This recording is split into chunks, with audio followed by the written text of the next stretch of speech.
before the first breath of the cosmos stirred the silence, before matter congealed from the womb of possibility, before a single quark trembled into being, there was only the formless, neither void nor thing, not light, not darkness, beyond name, beyond birth, beyond time, and yet, it is here, now, at the core of your own awareness.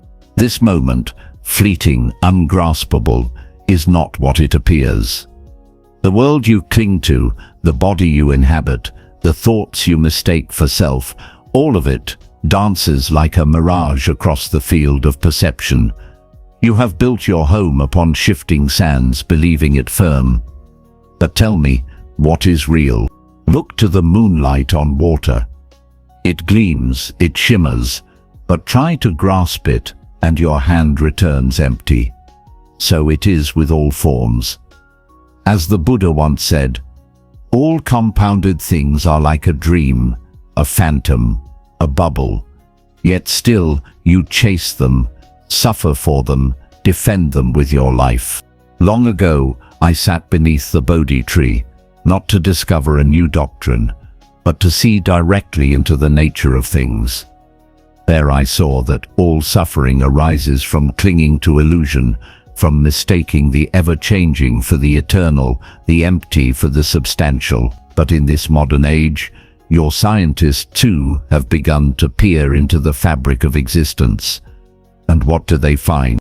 A particle is not truly a particle. A wave, not simply a wave. A quantum exists in a state, neither here nor there, until an act of observation collapses the potential into the real. And what is this collapse but the mind giving form to what had none? In truth, the quantum field is no different from mind itself, formless, vast, overflowing with possibilities. But when we look, we divide. When we cling, we limit. And when we name, we imprison. Do you see?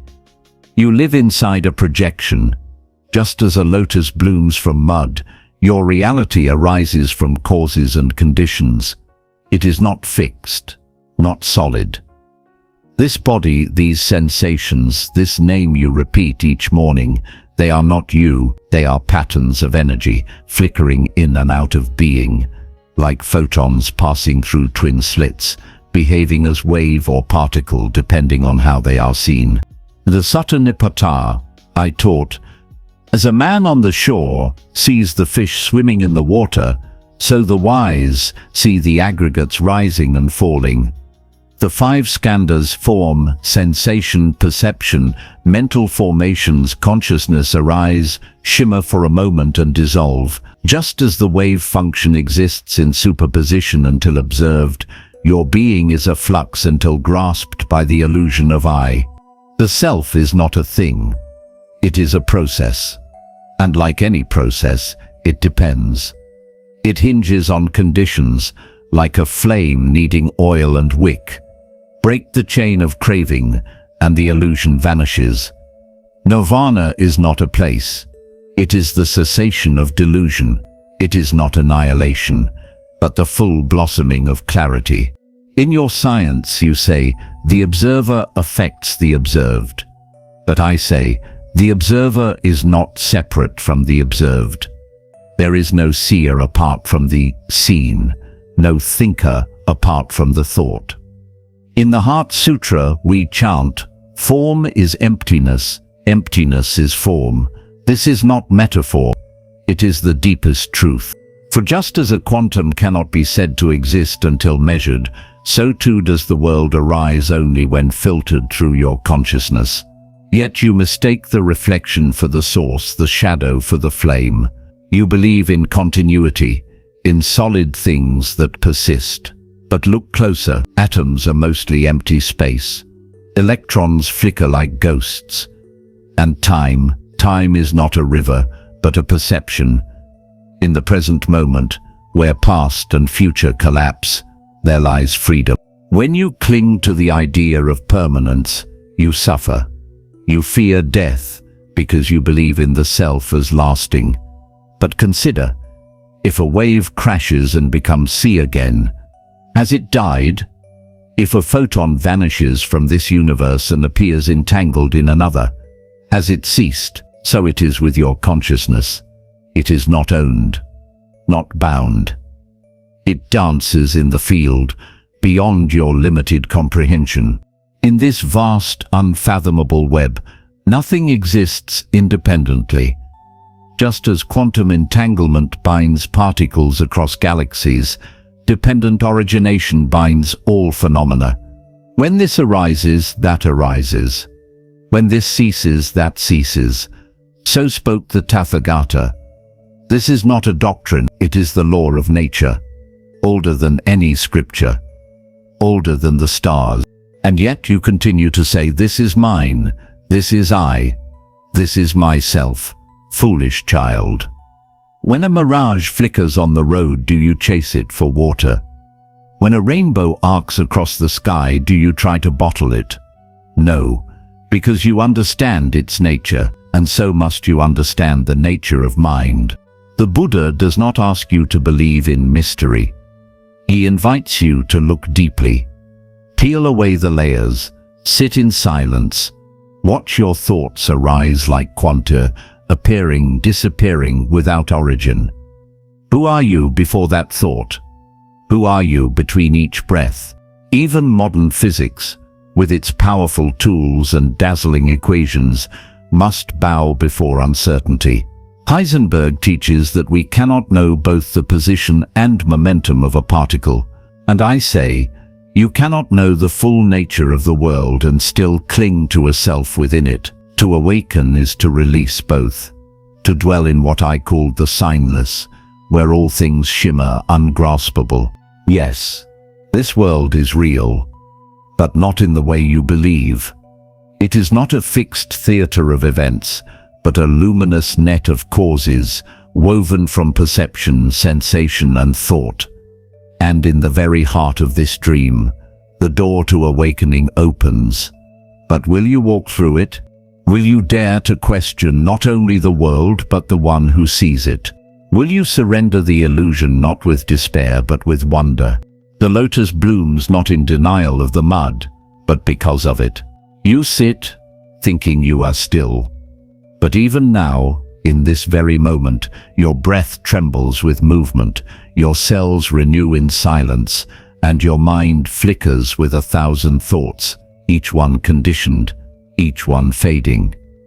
Do you not see? Stillness is not the absence of motion, but the transcendence of clinging to it. In the depths of meditation, where the mind ceases to chase, where name and form dissolve like mist, you begin to perceive not with the eye of flesh, but with the eye of Dharma. There the boundaries soften, the walls between self and world, seer and seen, dissolve. This is not fantasy. This is not escape. This is the doorway to reality. What you call the mind is not confined within the skull. It is not a box of thoughts. It is a field, boundless, luminous, knowing. As light both particle and wave, so is mind both knower and creation. You shape the world with perception, collapsing infinite possibilities into the mirage of certainty. You select from the vastness a single thread and say, this is real. But what of all the others? In quantum theory, they speak of the multiverse, of branching timelines, of parallel realities unfolding with every choice. And though these theories soar beyond ordinary reason, they echo something the sages of old whispered beneath Bodhi trees and beside burning pyres. This world you cling to is but one appearance among many. Like Indra's net, each jewel reflects all others. The illusion of separation is the root of suffering. I once taught that perception is like a painting, shapes and colors on a canvas of mind. But now you have found that the atoms making up that canvas are themselves uncertain, more probability than substance. Does that not inspire awe? When a photon chooses its path only when observed, ask yourself, what is it that truly sees? Is it the eye, the brain, Or is it awareness itself, timeless and vast, before even thought arises? Your mind, untrained, grasps at duality. You crave security, demand that reality stay within the lines of reason. But I tell you now, wisdom begins when you let go of the need to know, and instead bow before the mystery. For only then can you see with the eye of the Dharma, the eye that sees into the groundless ground of being. Emptiness is not nihilism. It is fullness, unbounded. When I spoke of shunyata, it was not to say things do not exist, but that they do not exist independently. The flower exists because of the sun, the rain, the soil, the hand that plants, the heart that waters. So too do you exist, not as a fixed self, but as a constellation of conditions, each one impermanent, each one interconnected. Like entangled particles, your joy affects another's sorrow. Your kindness reverberates through unseen webs. The universe is not made of things, but of relationships. In every breath you touch the stars. But the ego says, I am apart, I am separate. It fences itself in with fear, with possession, with identity, and in doing so it forgets its true nature, boundless, clear, compassionate. This forgetfulness is the root of dukkha, of suffering. When a physicist watches a particle, the wave collapses. But when a bodhisattva watches the world with compassion, it opens.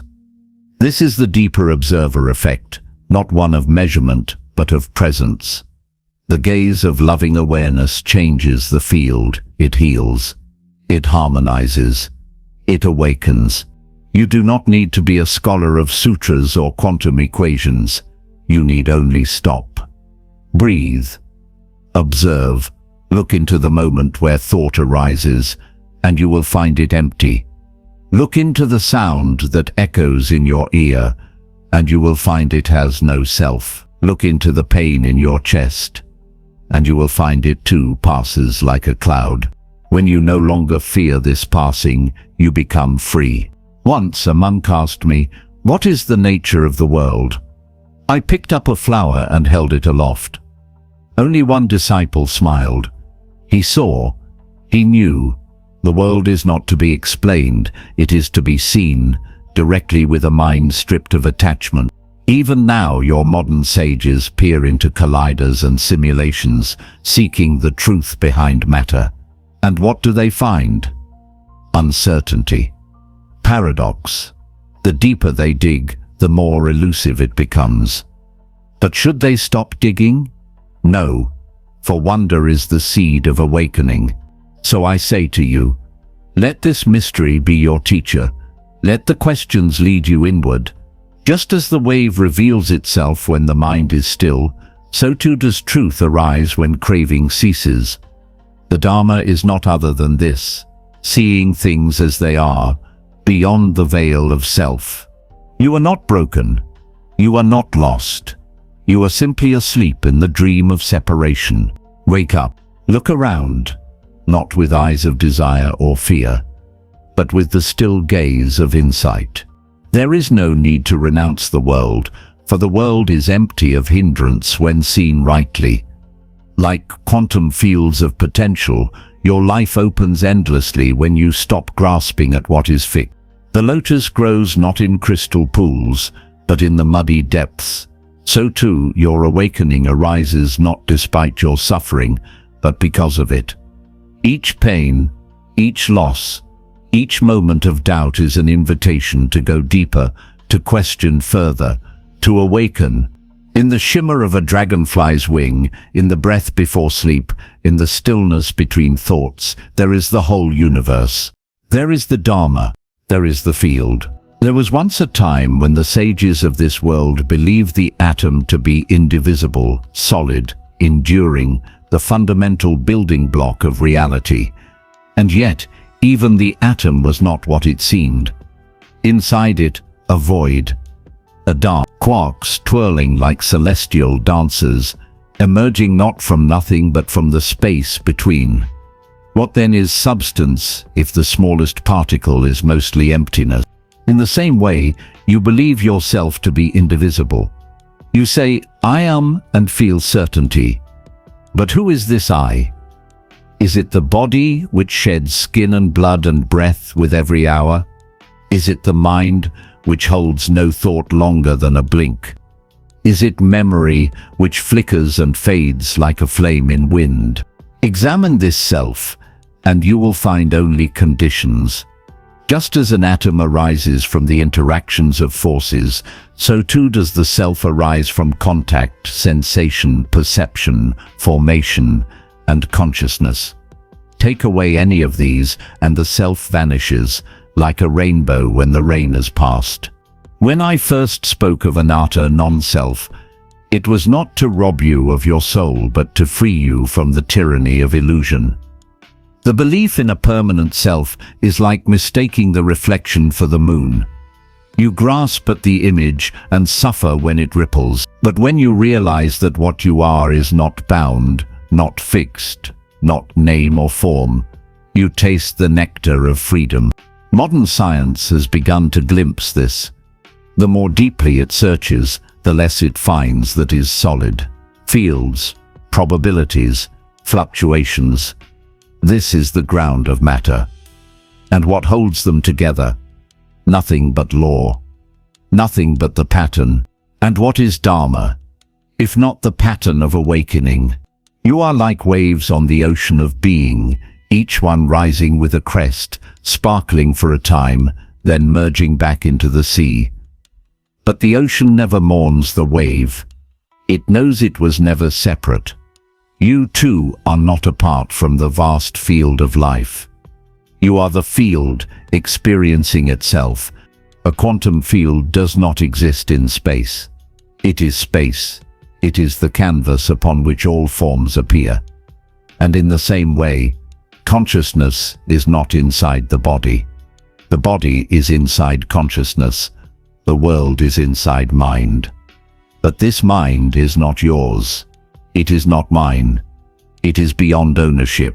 In the Vimalakirti Sutra, it is said that true understanding is beyond duality, not existence, not non-existence, not self, not other, just thus. Just. To dwell in suchness is to step beyond birth and death, beyond fear and desire, beyond the incessant craving that drives all beings from one rebirth to the next. Why do you suffer? Because you cling. You desire permanence in a world that changes. You seek control in a world that flows. But a particle does not resist becoming wave. A cloud does not resist the wind. Only humans resist what is. Let go. This letting go is not a loss. It is a return. Like an electron returning to its ground state, you too return to peace when you abandon agitation. You return to clarity when you stop chasing identity. And from that clarity arises compassion. In quantum entanglement, two particles become mysteriously linked, such that the state of one instantly influences the other, no matter the distance between them. And what is this but a reflection of the truth I have always taught? That all things are interwoven, that no being can suffer without all being touched. That to love one is to love all. Compassion is not sentiment. It is recognition. It is seeing your face in the stranger, your pain in the enemy, your hope in the child. The Bodhisattva weeps not because the world is broken, but because it is one. The tears of one ripple through the whole. When you touch suffering with mindfulness, it softens. When you meet anger with understanding, it dissolves. When you see with the eyes of no self, you do not withdraw, you embrace. You act not from ego, but from the great field of awakened heart. This is the observer effect. Elevated. The quantum field collapses with attention. The human heart opens with presence. To look deeply, without judgment, is to heal. You have believed that knowledge brings control. But true wisdom brings surrender. Surrender not to chaos, but to the order beneath chaos, to the Dharma. Even the laws of physics speak now of uncertainty, not as flaw, but as nature. The more you know of one quality, the less you know of another.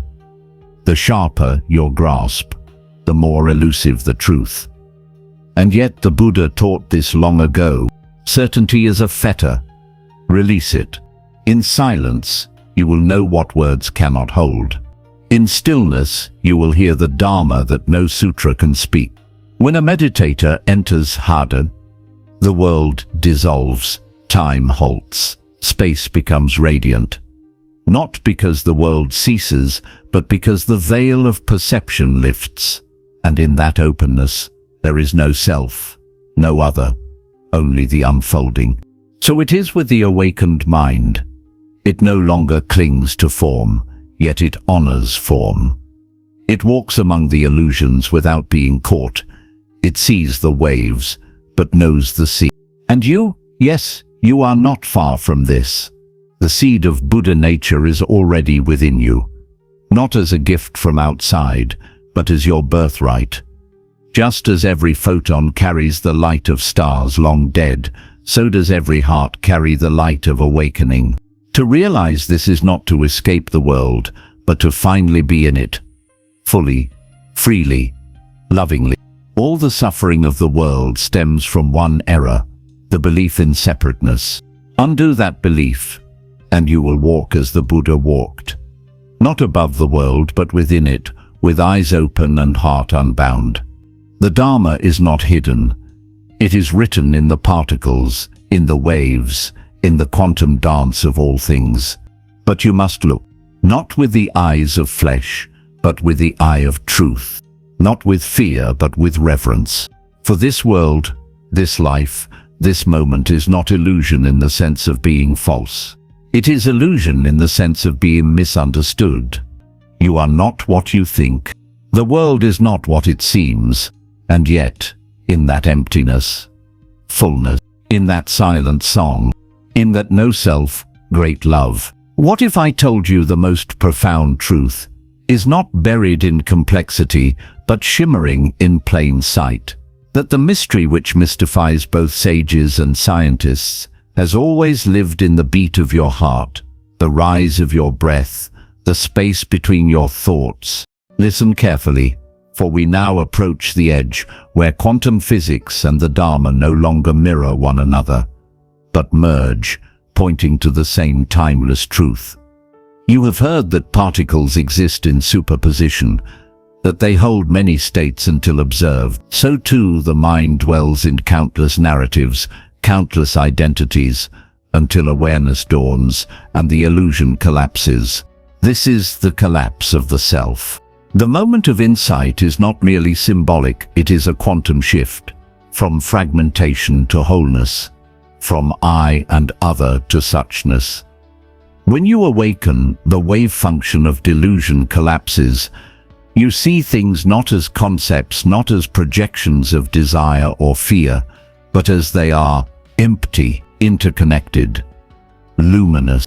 And what is this emptiness? This shunyata, but the supreme potentiality of all things. In the absence of fixed essence, anything is possible. The world is not bound by its form, nor are you. That which is empty is free. That which is free can transform. You think awakening is far, the fruit of lifetimes, but I say, it is one breath away. The moment you see clearly, the moment you do not follow the arising thought, but observe it, the moment you no longer identify with the ripples but rest in the ocean. Even now, quantum physics begins to let go of objective certainty. It whispers of consciousness as fundamental. It wonders if the cosmos is participatory. And I smile, for this is what I saw beneath the Bodhi tree, the dance of interbeing, the truth that seer and seen are not two. From the Avatamsaka Sutra, in every particle of dust there are countless Buddhas, not as fantasy, but because every moment, every point in space, contains the fullness of the field.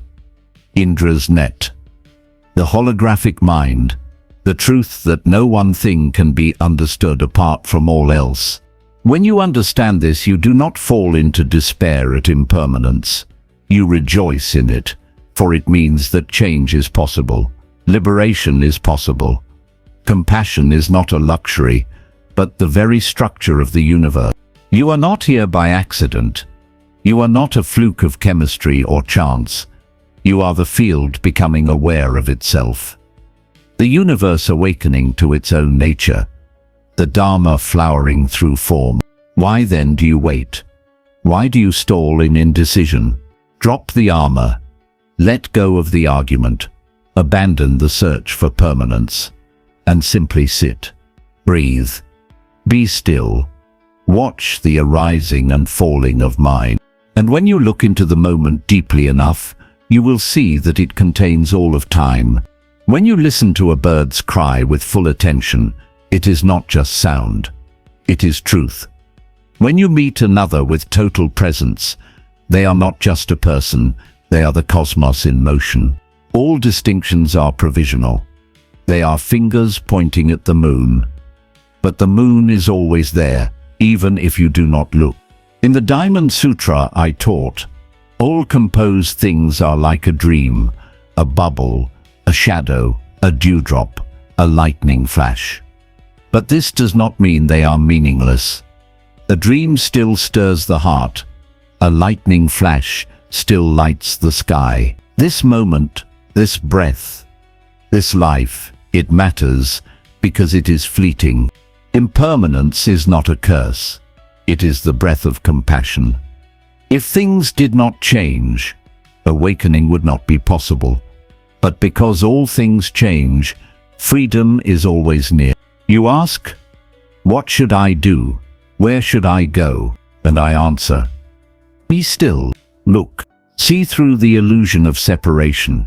Feel the web that holds all things. The more you understand interdependence, the more your heart opens. The more your heart opens, the more your actions align. And when your actions align with truth, suffering begins to end. This is not the path of saints or mystics alone. It is your path. It is the path of the human being, willing to wake up. So wake up. Let the quantum veil drop. Let the constructs of self dissolve. Let the Dharma rise like the morning sun, not from books or theories, but from your own silent knowing. Because this is the truth. You are not merely in the universe. You are of it.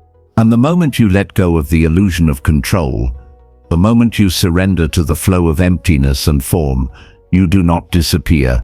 You become real. You become whole. You become free. Now, beloved one, hear me clearly. The time is not later.